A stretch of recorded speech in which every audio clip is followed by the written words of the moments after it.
ಹಿಂಗ ಮಾಡಿ ಇದ್ರ ಮೇಲೆ ಹತ್ತದ್ ಬೇಡಲ್ಲ ಸರಿಯಾಗಿ ನಿಂದ್ರೆ ಎಲ್ಲಾರು ವಿದ್ಯಾರ್ಥಿ ಚಳವಳಿಗೆ ವಿದ್ಯಾರ್ಥಿ ಚಳವಳಿಗೆ ವಿದ್ಯಾರ್ಥಿಗಳಿಗೆ ನ್ಯಾಯ ಬೇಕೇ ಬೇಕು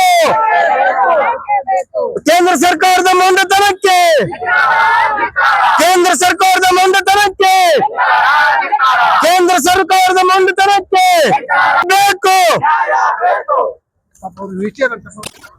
ಈ ಹೋರಾಟಕ್ಕೆ ಬಂದಂತ ಎಲ್ಲಾ ಪ್ರಗತಿಪರ ಹೋರಾಟಗಾರರೇ ಹಾಗೂ ಆತ್ಮೀಯ ಸೋದರರೇ ಇಡೀ ಭಾರತ ದೇಶದಂತ ನೀಟ್ ವಿರೋಧಿಸಿ ಸುಮಾರು 25-26 ದಿನಗಳಿಂದ ಕರ್ನಾಟಕ ರಾಜ್ಯ ಒಳಗೊಂಡಂತೆ ಭಾರತ ದೇಶದ ಪ್ರತಿಯೊಂದು ಹಳ್ಳಿಯಿಂದ ದೆಹಲಿವರೆಗೂ ಸುಮಾರು 25 ದಿನ ಹಗಲು ರಾತ್ರಿ ಹಲವಾರು ವಿದ್ಯಾರ್ಥಿಗಳು ಈ ಹೋರಾಟವನ್ನು ಬೆಂಬಲಿಸಿ ಸತ್ಯಾಗ್ರಹ ಉಪವಾಸ ಸತ್ಯಾಗ್ರಹ ಮಾಡಿದ್ರು.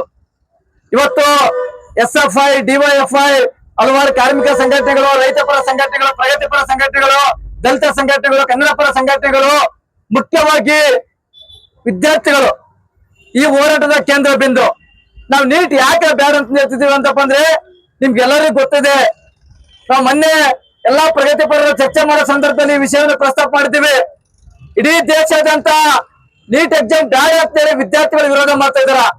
ಕಾರಣ ಏನಂತಪ್ಪ ಅಂದ್ರೆ ನೀಟ್ ಹೆಸರಲ್ಲಿ ಕೇವಲ ಕೆಲವೊಂದು ಖಾಸಗಿ ಸಂಸ್ಥೆಗಳು, ಖಾಸಗಿ ಕೋಚಿಂಗ್ ಸೆಂಟರ್ ಮಾತ್ರ ಡೆವಲಪ್ಮೆಂಟ್ ಆಗಿದಾವ. ನಮ್ಮ ಕೊಪ್ಪಳ ಜಿಲ್ಲಾ ಕುಷ್ಟಗಿ, ಗಂಗಾವತಿ ಈ ತರ ಕಾಲೇಜುಗಳಲ್ಲ. ಇವತ್ತು ಮಂಗಳೂರು ಇರ್ಬೋದು, ಬೆಂಗಳೂರು ಇರ್ಬೋದು, ಅಥವಾ ರಾಜಸ್ಥಾನದ ಕೋಟದಲ್ಲಿ ಇರ್ತಕ್ಕಂಥ ಹಲವಾರು ಕೋಚಿಂಗ್ ಸೆಂಟರ್ಗಳು ನೀಟ್ ಹೆಸರಲ್ಲಿ ಹಗಲು ದುರಡಿ ಮಾಡ್ತಾ ಇದಾರ.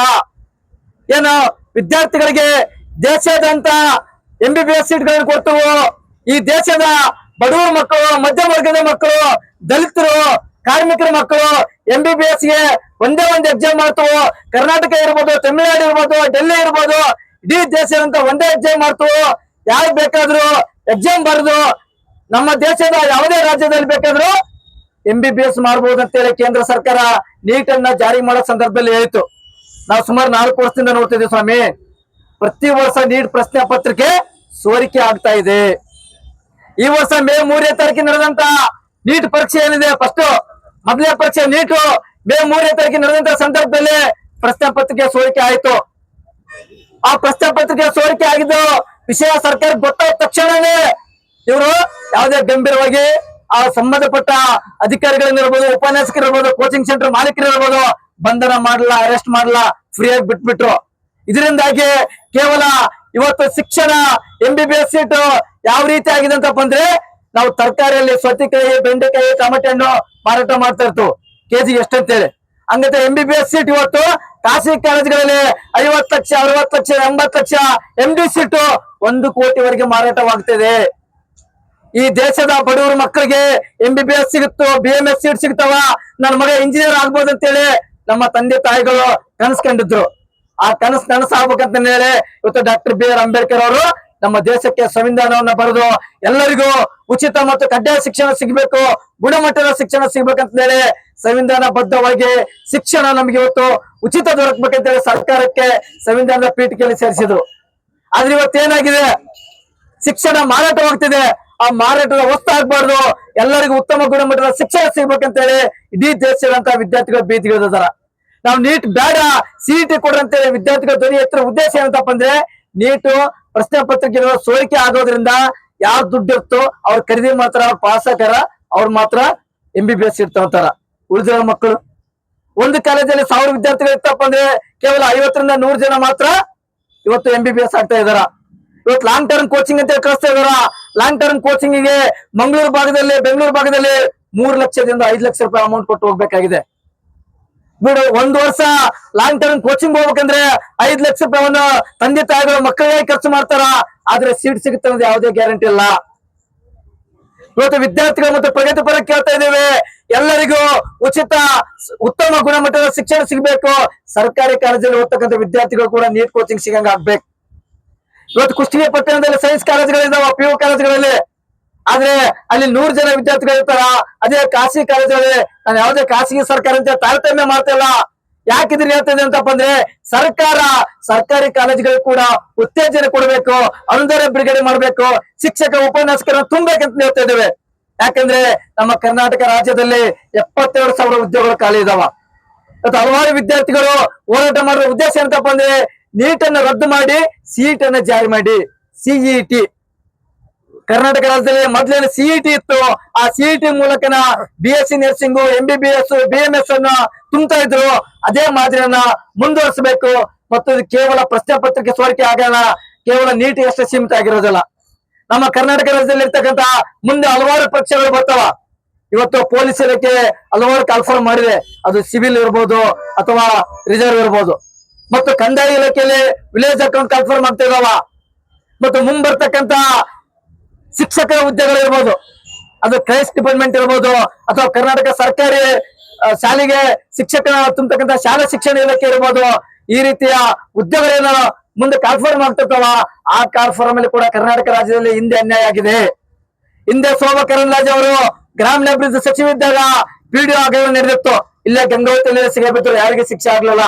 ನಾವು ಹಲವಾರು ರೀತಿಯಿಂದ ಹೋರಾಟ ಮಾಡಿದ್ದೇವೆ. ಮತ್ತು ಅದೇ ಮಾದರಿಯಲ್ಲಿ ಈಗ ಒಂದು 3-4 ವರ್ಷ ಕೆಳಗಡೆ ಪೊಲೀಸ್ ಇಲಾಖೆಯಲ್ಲಿ ಕೂಡ ಇದೇ ತರ ಪ್ರಶ್ನೆ ಪತ್ರಿಕೆ ಸೋರಿಕೆ ಹಗರಣ ಬೆಳಕಿಗೆ ಬಂತು.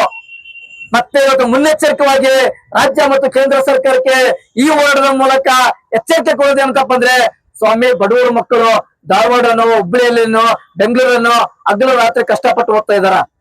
ಧಾರವಾಡಕ್ಕೆ ಹೋಗ್ತಪ್ಪ ಅಂದ್ರೆ ನಮ್ಮ ಭಾಗದ ಹಲವಾರು ವಿದ್ಯಾರ್ಥಿಗಳು, ಕೊಪ್ಪಳ, ರಾಯಚೂರು, ಬಳ್ಳಾರಿ, ದಾವಣಗೆರೆ ಹಲವಾರು ವಿದ್ಯಾರ್ಥಿಗಳು ಕೋಚಿಂಗ್ ಸೆಂಟರ್ ಅಲ್ಲ ರೂಮ್ ಮಾಡ್ಕೊಂಡು ಓದಕ್ಕಿದ್ದಾರೆ. ಅವ್ರಿಗೆ ಒಪ್ಪತ್ತಿಗೆ ಊಟ ಇಲ್ಲ.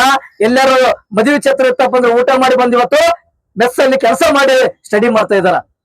ನಮ್ಮ ಇದು ನಾನೇನಿದೆ ಕಟು ಸತ್ಯನ ಹೇಳ್ತಾರಲ್ಲ, ಹಲವಾರು ಪತ್ರಿಕೆಗಳಲ್ಲಿ ಕೂಡ ಬಂದಿದೆ. ಪ್ರಜಾವಾಹಿನಿ ಪತ್ರಿಕೆಯಲ್ಲಿ ವಿವರಣವಾಗಿ ಬಂದಿದೆ. ಇಲ್ಲಿ ಅನೇಕ ಜನ ಇತ್ತೀಚೆಗೆ ಪೊಲೀಸರ ನೇಮಕ ಆಗಿರ್ಬೋದು. ಆ ಪೊಲೀಸರು ಆದಂತ ಹಲವಾರು ಅಭ್ಯರ್ಥಿಗಳು ಅದೇ ಧಾರವಾಡ, ಬೆಂಗಳೂರು, ಬೆಳಗಾವಿಯಲ್ಲಿ ಅನೇಕ ಜನ ಕಷ್ಟಪಟ್ಟು ಓದಿ ಬಂದಿದಾರ. ಯಾಕಂತಪ್ಪ ಅಂದ್ರೆ ಇವತ್ತು ಓದಿನ ಹಸಿವು ಬಡವರ ಮಕ್ಕಳಿಗಿದೆ. ಆ ಹಸಿವು ನೀಗಿಸ್ತಕ್ಕಂಥ ಕೆಲಸ ಸರ್ಕಾರ ಮಾಡ್ಬೇಕಾಗಿದೆ. ಸರ್ಕಾರಕ್ಕೆ ನಾವು ಹೋರಾಟದ ಮೂಲಕ ಒತ್ತಾಯ ಮಾಡೋದಂತಪ್ಪ ಅಂದ್ರೆ, ನಾವು ಕಷ್ಟಪಟ್ಟು ರಾತ್ರಿ 1 ಗಂಟೆ 2 ಗಂಟೆವರೆಗೆ ಮಕ್ಕಳು ಓದಿರ್ತಾರ, ಹೆಂಗಾದ್ರು ಮಾಡಿ ಎಕ್ಸಾಮ್ ಪಾಸ್ ಆಗ್ಬೇಕಂತೇಳಿ.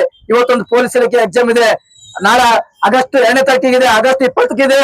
ಎಲ್ಲವೂ ಕೂಡ ಎಕ್ಸಾಮ್ಗೆ ಹಲವಾರು ಯುವಕರು ಯುವತಿಯರು ಕಷ್ಟಪಟ್ಟು ಓದಿ 12 ಗಂಟೆ 1 ಗಂಟೆ ಓದಿ ಎಕ್ಸಾಮ್ ಬರಕ್ ಹೋಗಿರ್ತಾರ. ಈ ರೀತಿ ಪ್ರಶ್ನೆ ಪತ್ರಿಕೆ ಸೋರಿಕೆ ಆಗಿದೆ ಅಂತಪ್ಪ ಅಂದ್ರೆ ಹಲವಾರು ಜನ ಆತಂಕಕ್ಕೊಳಗಾಗಿ ಆತ್ಮಹತ್ಯೆ ಮಾಡ್ಕೊಂತ ಪರಿಸ್ಥಿತಿ ನಿರ್ಮಾಣ ಆಗುತ್ತೆ. ಅದೇ ಕಾರಣಕ್ಕಾಗಿನೇ ಹಲವಾರು ವಿದ್ಯಾರ್ಥಿಗಳು ಭಯ ಹೊಕ್ಕೊಂಡು ನೀಟ್ ಪ್ರಶ್ನೆ ಪತ್ರಿಕೆ ಸೋರಿಕೆ ಆದಾಗ ಇಡೀ ದೇಶದಲ್ಲಿ 21 ಜನ ಆತ್ಮಹತ್ಯೆ ಮಾಡ್ಕೊಂಡ್ರು. ಆ ಆತ್ಮಹತ್ಯೆ ಮಾಡ್ಕೊಂಡ್ರೆ ಕುಟುಂಬಕ್ಕೆ ಪರಿಹಾರ ಕೊಡ್ಬೇಕಂತ ಹೇಳಿ ಒತ್ತಾಯ ಮಾಡ್ತಾ ಇದ್ದೇವೆ.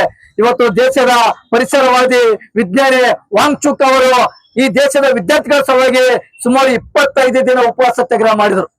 ಅವರು ಉಪವಾಸ ಸತ್ಯಾಗ್ರಹ ಮಾಡಿದ್ದು ತಮ್ಮ ಸ್ವಾರ್ಥಕ್ಕಾಗಲ್ಲ, ಅವರ ಮಂತ್ರಿ ಉದ್ಧಾರಕ್ಕಾಗಲ್ಲ, ಅಥವಾ ಅವ್ರ ಎಲೆಕ್ಷನ್ ನಿಂತು MLA MP ಆಗ್ಬೇಕಂತಲ್ಲ.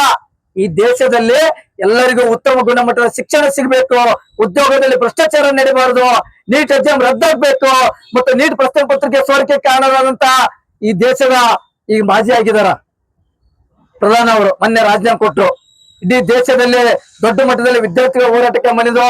ಅವ್ರು ರಾಜೀನಾಮೆ ಕೊಟ್ರು. ಈಗ ಆ ಖಾತೆಯನ್ನು ಕರ್ನಾಟಕ ರಾಜ್ಯದ ಲೋಕಸಭಾ ಸದಸ್ಯರಂತ ನಮ್ಮ ಧಾರವಾಡ MP ಅವರಿಗೆ ವಹಿಸಿದಾರ. ಅವ್ರಿಗೂ ಕೂಡ ಈ ಮೂಲಕ ಒತ್ತಾಯ ಮಾಡಿದೆ ಅಂತಪ್ಪ ಅಂದ್ರೆ, ಹಿಂದೆ ಮಾಡಿದ ಪ್ರಧಾನ ಕೆಲಸವನ್ನು ನೀವು ಮಾಡಕ್ ಹೋಗಬೇಡಿ. ನೀವಾದ್ರೂ ಕೂಡ ಮುನ್ನೆಚ್ಚರಿಕೆಯಾಗಿ ದೇಶದ ವಿದ್ಯಾರ್ಥಿಗಳ ಪರವಾಗಿ ನಿಲ್ಲಬೇಕು. ಆ ನೀಟನ್ನು ರದ್ದಾಗಬೇಕು, CET ಜಾರಿ ಮಾಡಬೇಕು. ಮತ್ತೆ NEP ಹೆಸರಿನಲ್ಲಿ ಅಂದ್ರೆ NEP ನ್ಯೂ ಎಜುಕೇಶನ್ ಪಾಲಿಸಿ ಹೆಸರಲ್ಲಿ ದೇಶದಂತ ಬದಲಾವಣೆ ಮಾಡಕ್ ಹೊಂಟಿದಾರ. ಆ ದೇಶದಂತ ಬದಲಾವಣೆಯಿಂದ ನಮ್ಮ ಬಡವರ ಮಕ್ಕಳು, ರೈತರ ಮಕ್ಕಳು, ಕಾರ್ಮಿಕರ ಮಕ್ಕಳು ಬಲಿಪಶಾಗ್ತಿದಾರ. ಆ ಬಲಿಪಶಾಗೋದು ನಿಲ್ಲಬೇಕು.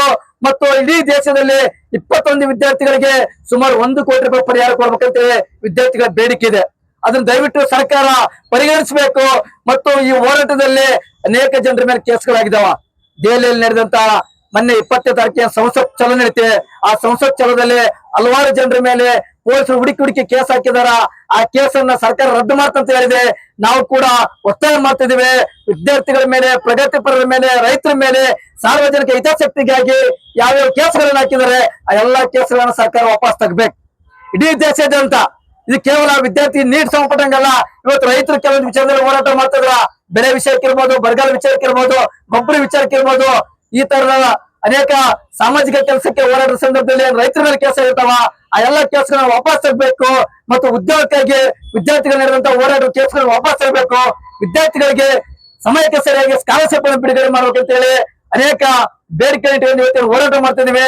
ಈ ಹೋರಾಟದಲ್ಲಿ ಮಾತನಾಡಲು ಅವಕಾಶ ಮಾಡಿಕೊಡುತ್ತಾ ಎಲ್ಲಾ ಪ್ರಗತಿಪರರಿಗೆ ವಂದಿಸುತ್ತಾ ನಾನು ಎರಡು ಮಾತು ಮುಗಿಸ್ತೇನೆ. ಇನ್ಕಿಲಾಬ್ ಜಿಂದಾಬಾದ್, ಇನ್ಕಿಲಾಬ್ ಜಿಂದಾಬಾದ್.